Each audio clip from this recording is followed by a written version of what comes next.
నమస్కారం వార్తలకు స్వాగతం ముందుగా ముఖ్యాంశాలు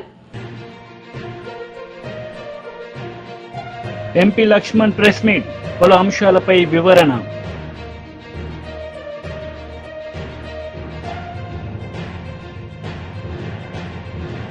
మాజీ మంత్రి Gudivada Amarnath press meet TDP నేతలపై ఫైర్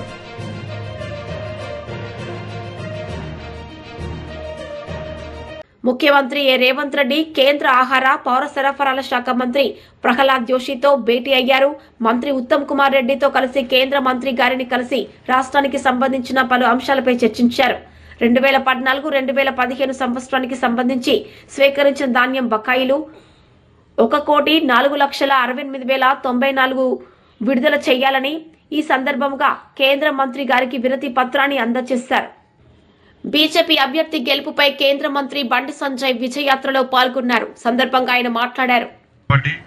అందరు ఫేస్ అవుట్ అయిపోయినాయి, గడ్డలు ఒరిగినాయి, మీసాలు ఒరిగినాయి, నల్లగా అయిపోయారు. కొంతమంది కష్టపడి పనిచేసారు కాబట్టి ఈరోజు ఈ విజయం సాధ్యమైంది. కొమరయ్య గారు ఎమ్మెల్సీగా ఒక చరిత్ర సృష్టించిన విషయం వాస్తవం. కాబట్టి ఈ గెలుపంతా కూడా పూర్తిగా నరేంద్ర మోడీ గారికి అంకితం. దాంతోపాటు తెలంగాణ రాష్ట్రంలోని ప్రతి భారతీయ జనతా పార్టీ కార్యకర్తకు అంకితం, గౌరవ ఉపాధ్యాయులకు అంకితం, అదేవిధంగా తపస్సుకు అంకితం. కాబట్టి ఇది చరిత్ర సృష్టించింది భారతీయ జనతా పార్టీ.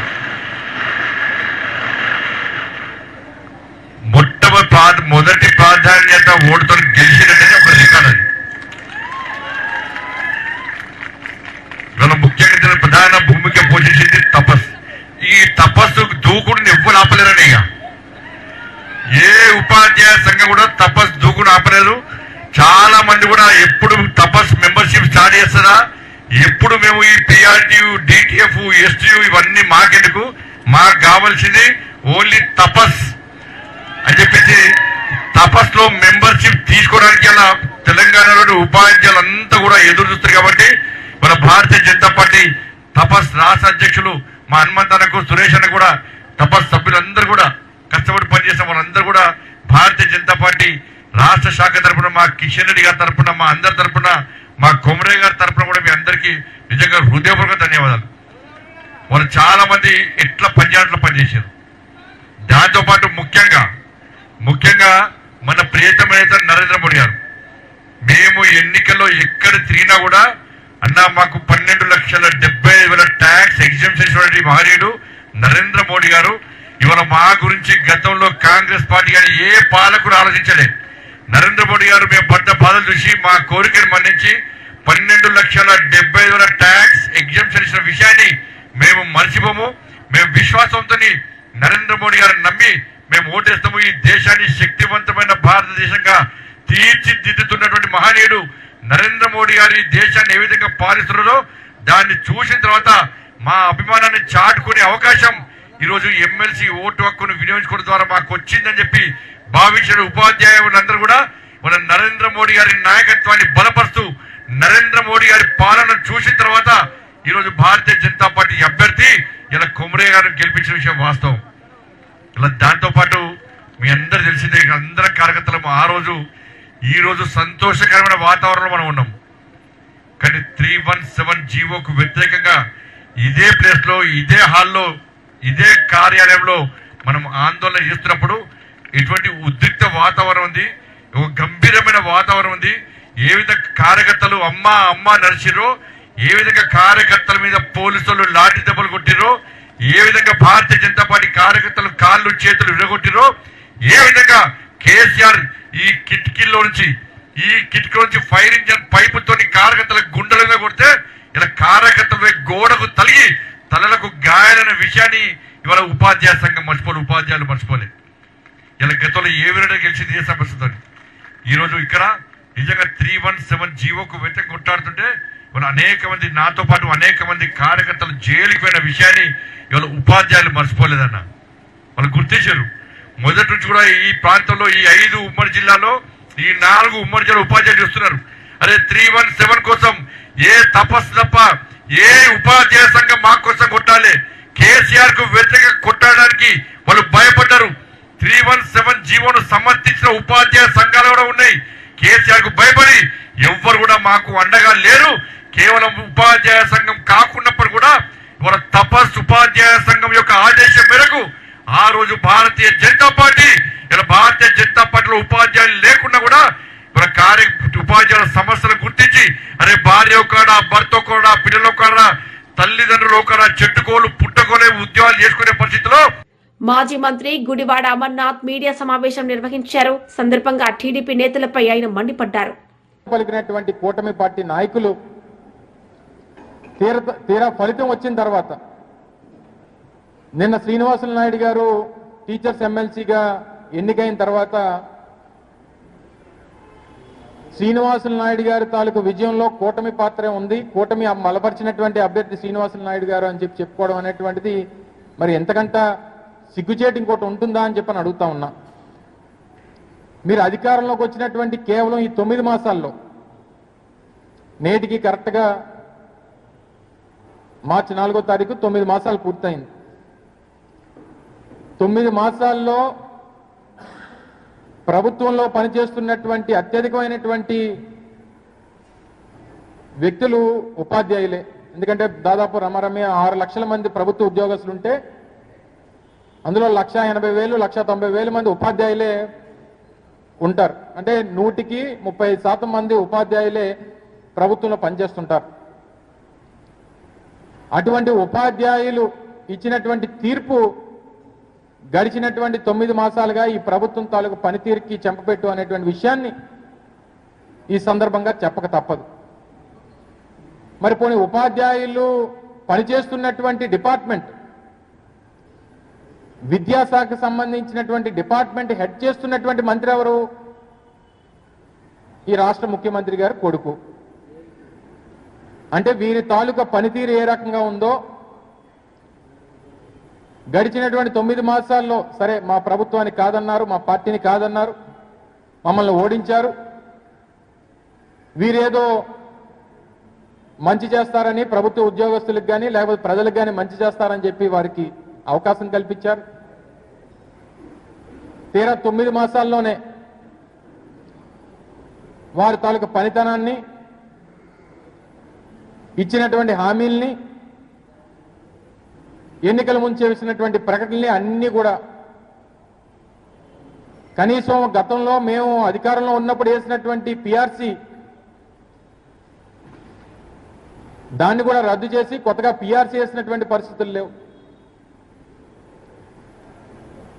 సిపిఎస్కి కొత్త విధానం తీసుకొచ్చి గ్యారంటీడ్ పెన్షన్ స్కీమ్ తీసుకుని వచ్చి దాని మీద దేశవ్యాప్తంగా అనేక రాష్ట్రాల్లో గతంలో జగన్మోహన్ రెడ్డి గారి నాయకత్వంలో వేసినటువంటి గ్యారంటీడ్ పెన్షన్ స్కీమ్ ఏదైతే ఉందో ఇది మిగిలినటువంటి రాష్ట్రాలకు ఆదర్శంగా ఉందని చెప్పి చాలా రాష్ట్రాలు వచ్చి అధ్యయనం చేసినటువంటి పరిస్థితుల్లో దాని మీద హామీ ఇచ్చి దాని జోలికి పోకుండా ప్రతి నెల 1వ తారీఖే జీతాలు ఇస్తామని చెప్పి హామీ ఇచ్చినటువంటి ప్రభుత్వం అది కేవలం 1 నెల మాత్రమే ఇచ్చి ప్రతి నెల జీతాలు ఎప్పుడు పడతాయో తెలియనటువంటి పరిస్థితుల్లో అగమ్యగోచరంగా ఉన్నటువంటి ప్రభుత్వ ఉద్యోగస్తులు వారి తాలూకా కడుపు మంటకి నిన్న వచ్చినటువంటి ఎన్నికల ఫలితం ఒక నిదర్శనం. ఆ ప్రభుత్వం తాలూకా పనితీరుకి గడిచినటువంటి 9 మాసాలుగా కూటమి ప్రభుత్వం చేస్తున్నటువంటి అరాచకాలకి నిన్న ఎన్నికల ఫలితం ఒక నిదర్శనం అని చెప్పి సందర్భంగా తెలియజేస్తా ఉన్నా. సరే, కృష్ణా గుంటూరులో గెలిచాం, లేకపోతే తూర్పు గోదావరి సంబంధించి పట్టభద్రుల ఎన్నికలు మీరు చేసినటువంటి అరాచకాలు 1, 2 కాదు. ఏ రకంగా ప్రభుత్వ 5వ రోజు బడ్జెట్ సమావేశాల్లో పలువురు నేతలు పాల్గొన్నారు. ఈ సందర్భంగా పలు అంశాలపై వివరణ ఇచ్చారు. దానికి ఒక 10 సూత్రాలని మన ఆర్థిక మంత్రి గారు చెప్పారు. అయితే ఈ ప్రగతికి ఈ 10 సూత్రాలు ఖచ్చితంగా మన రాష్ట్రాన్ని తిరిగి నిలబెడతాయి అని ముఖ్యంగా ఆలోచన చేశారు. ఆ 10 సూత్రాలు zero poverty, skilling and employment, population and human resource development, water security, focus on agriculture, logistics, cost optimisation and energy fuel, product perfection and Swachh Andhra, deep technology in all walks of life. మన budget కేటాయింపులను మనం వరుసనే చూసుకుంటూ వస్తే అధ్యక్ష ఈ 10 అంశాల చుట్టూనే తిరుగుతాం. ఇవే మనకి ప్రగతి సూత్రాలుగా మన ఆర్థిక శాఖ మంత్రి గారు, ముఖ్యమంత్రి గారు, మనం అందరూ కలిసి నిర్ణయించిన సూత్రాలు. దీనికి నేను మాట్లాడిన సందర్భంలో దీన్ని సాధించడం ఎలాగా, అసలు మనకు ఒక లక్ష్యం ఉందా? ఆ లక్ష్యం ఏంటి అంటే హెల్దీ, వెల్దీ అండ్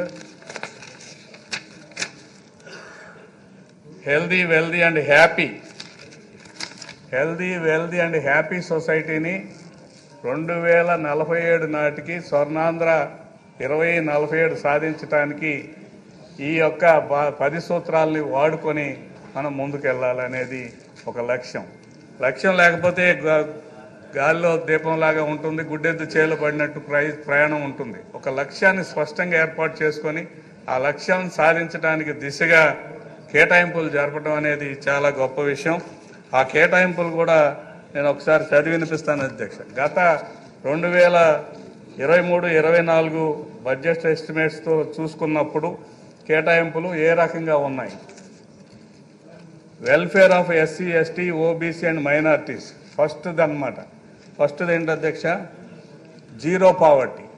ఈ పేద వర్గాలను ఆదుకోవటానికి కోసం దాదాపు 52.47 లక్షల కేటాయింపులు జరిపారు అధ్యక్ష. 35% అదనం. Education and sports, arts and కల్చర్కి 10% అదనంగా కేటాయింపులు జరిపారు. హెల్త్ అండ్ ఫ్యామిలీ వెల్ఫేర్కి 14%, రూరల్ డెవలప్మెంట్కి 50%, ఇరిగేషన్ అండ్ ఫ్లడ్ కంట్రోల్కి 77%, అగ్రికల్చర్ అండ్ ఎల్ఈడి సెక్టార్కి 128%. ఈ రకంగా కేటాయింపులను మనం చూసినప్పుడు ప్రతి రంగానికి ఇచ్చిన ప్రాధాన్యత ఏంటి, పేద వర్గాల వారికి ఏ రకంగా పెన్షన్ల పంపిణీలే కానీ, హౌసింగ్ స్కీమ్లో కానీ, లేదా డైరెక్ట్ బెనిఫిట్ స్కీమ్స్ కానీ, మైనారిటీ వెల్ఫేర్ కోసం కానీ, అదేవిధంగా పేదవాళ్ళకి ఇళ్ల కేటాయింపులు కానీ, రేషన్ కేటాయింపులు కానీ, ఇవన్నీ మనం లెక్కేసుకుంటే ఆ కేటాయింపులు 35% అదనంగా ఉంది.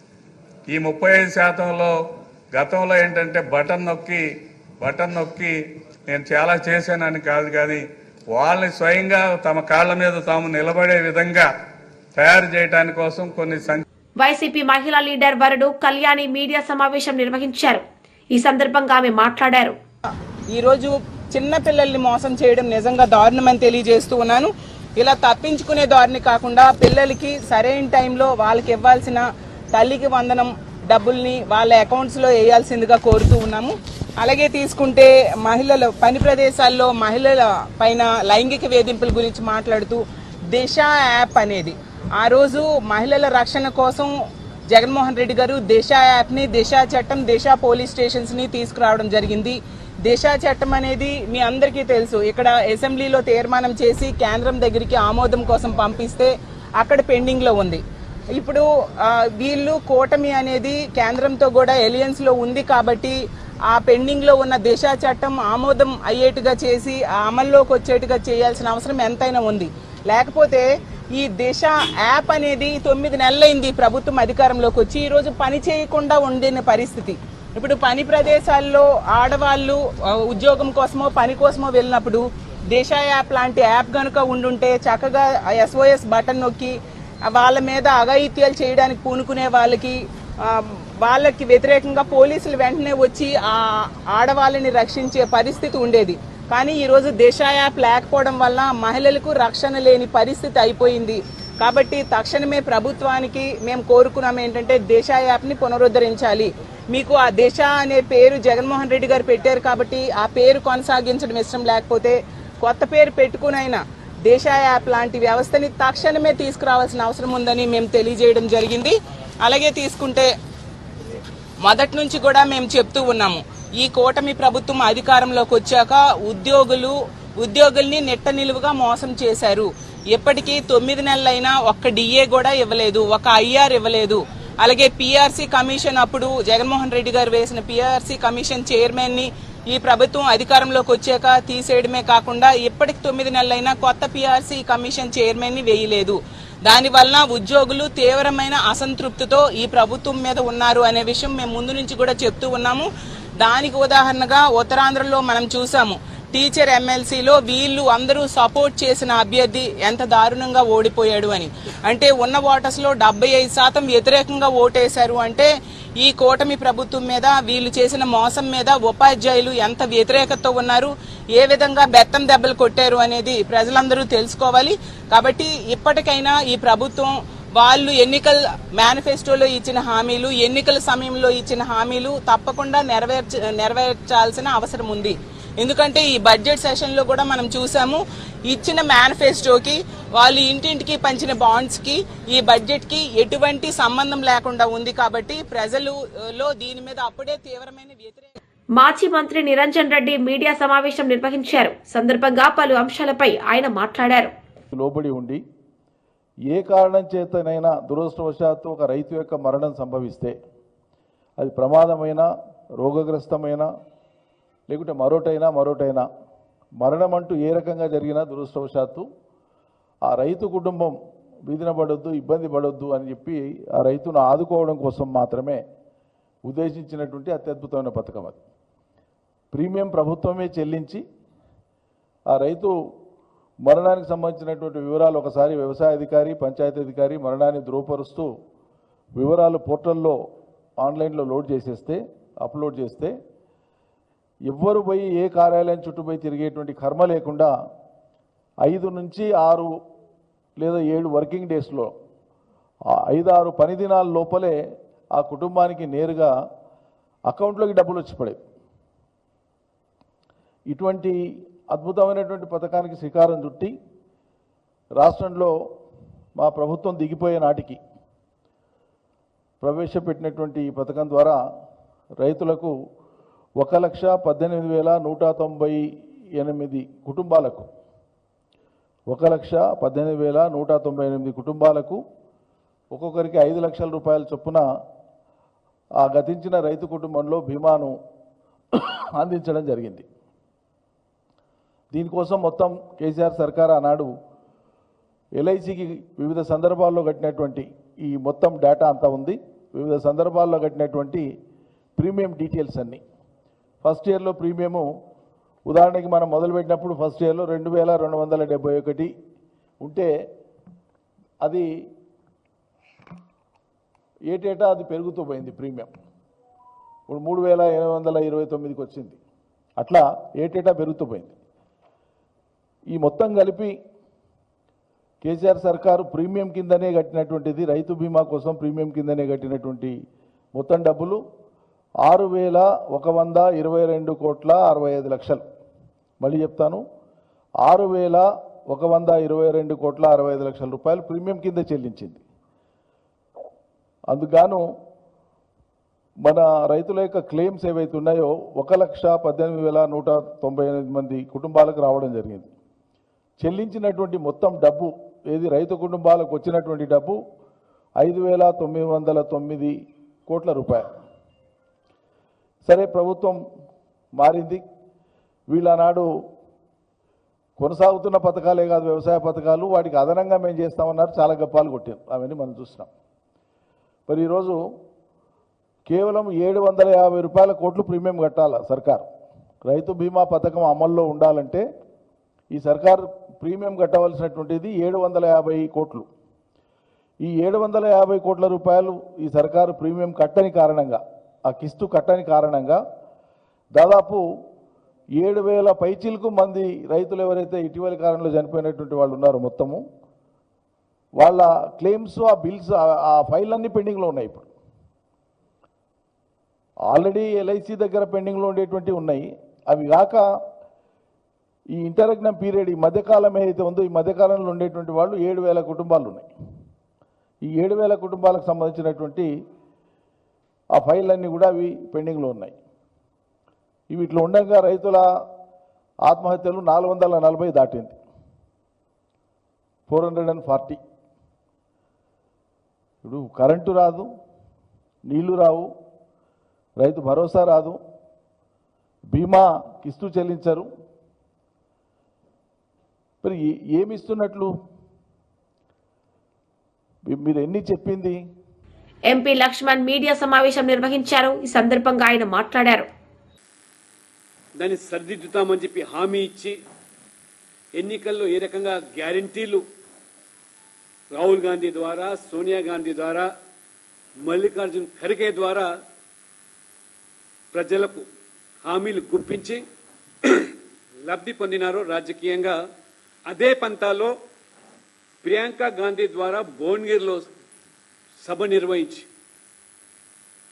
ఈ త్రిబులార్ యొక్క ఉత్తర భాగానికి సంబంధించినటువంటి అలైన్మెంట్ వల్ల రైతులు తమ విలువైనటువంటి పంట భూములు కోల్పోతున్నారని, ఈ పాటికే నేషనల్ హైవేస్ లేదా అనేక పర్యాయాలు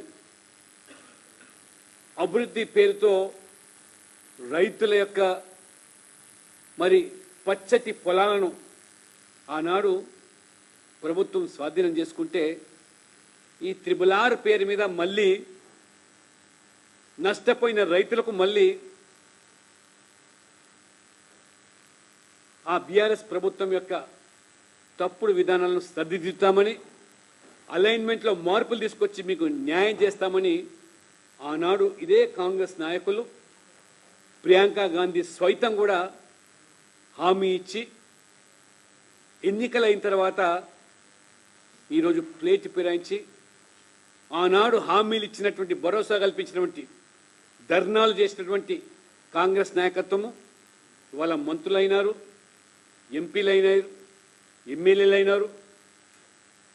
ఈరోజు వాళ్ళ నోళ్ళు ఎందుకు మూగబోయినాయి? రైతుల వాళ్ళ గోస ఆనాడు మరి బీఆర్ఎస్ యొక్క మోసాలను సరిదిద్దుతామని చెప్పి ఇవాళ అధికారులకు వచ్చిన తర్వాత ఏ రకంగా వాళ్ళ గోస పుచ్చుకుంటున్నారో, వాళ్ళ మోసానికి ఇది పరాకాష్ట.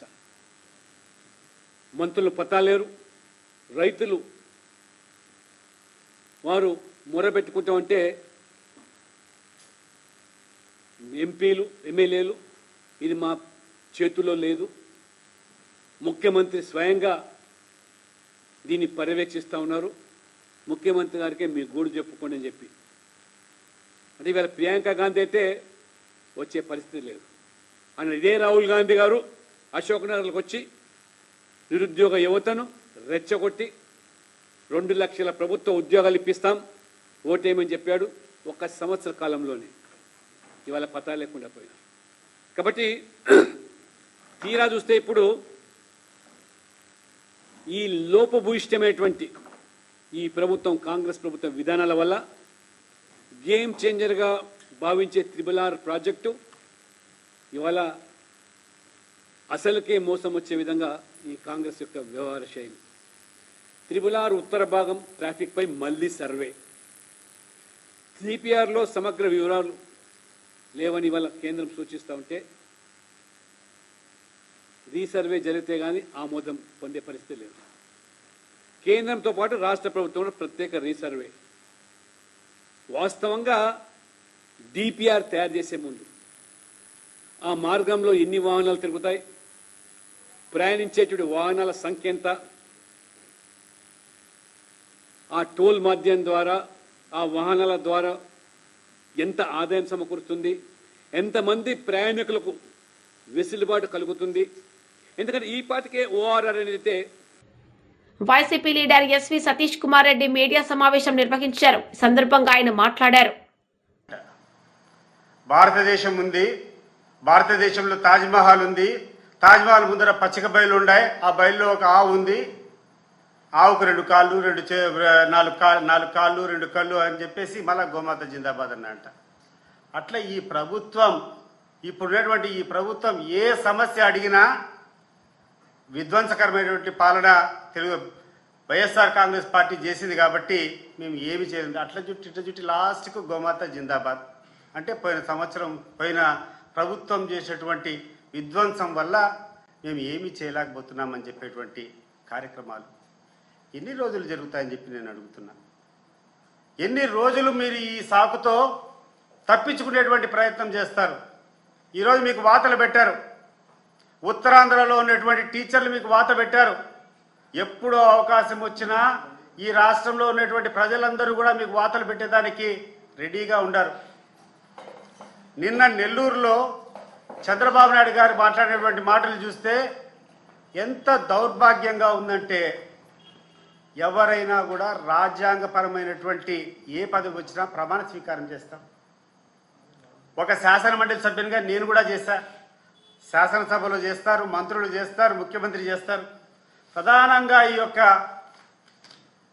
ఓత్ తీసుకునేటప్పుడు చంద్రబాబు నాయుడు గారు చేసినటువంటి దాంట్లో కూడా క్లియర్గా చంద్రబాబు నాయుడు అనే నేను శాసనం ద్వారా నిర్మితమైనటువంటి భారత రాజ్యాంగం పట్ల నిజమైన విశ్వాసం, విధేయత చూపుతానని, భారతదేశ సార్వభౌమాధికారాన్ని, సమగ్రతను కాపాడుతానని, ఈ రాష్ట్ర ముఖ్యమంత్రిగా నా కర్తవ్యాలను శ్రద్ధతో, అంతఃకరణ శుద్ధితో నిర్వహిస్తానని, భయం కానీ, పక్షపాతం కానీ, రాగద్వేషాలు కానీ లేకుండా రాజ్యాంగాన్ని, శాసనాలను అనుసరించి ప్రజలందరికీ న్యాయం చేస్తానని దైవ సాక్షిగా ప్రమాణం చేస్తానని చెప్పి చంద్రబాబు నాయుడు గారు ప్రమాణం చేసినటువంటి ప్రమాణ పత్రాన్ని నేను గుర్తు చేస్తున్నా.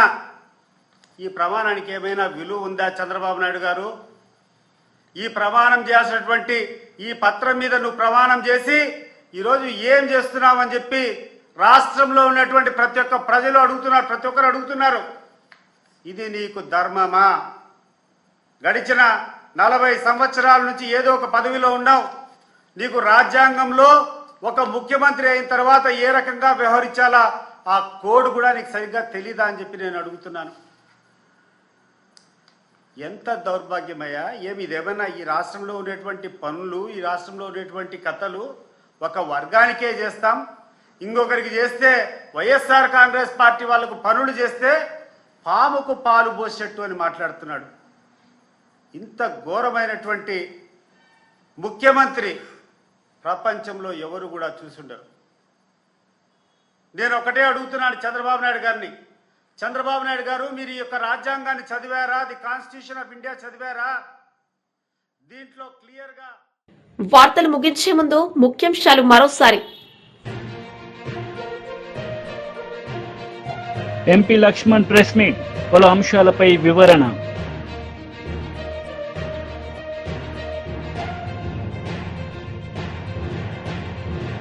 మాజీ మంత్రి Gudivada Amarnath press meet, TDP నేతలపై ఫైర్.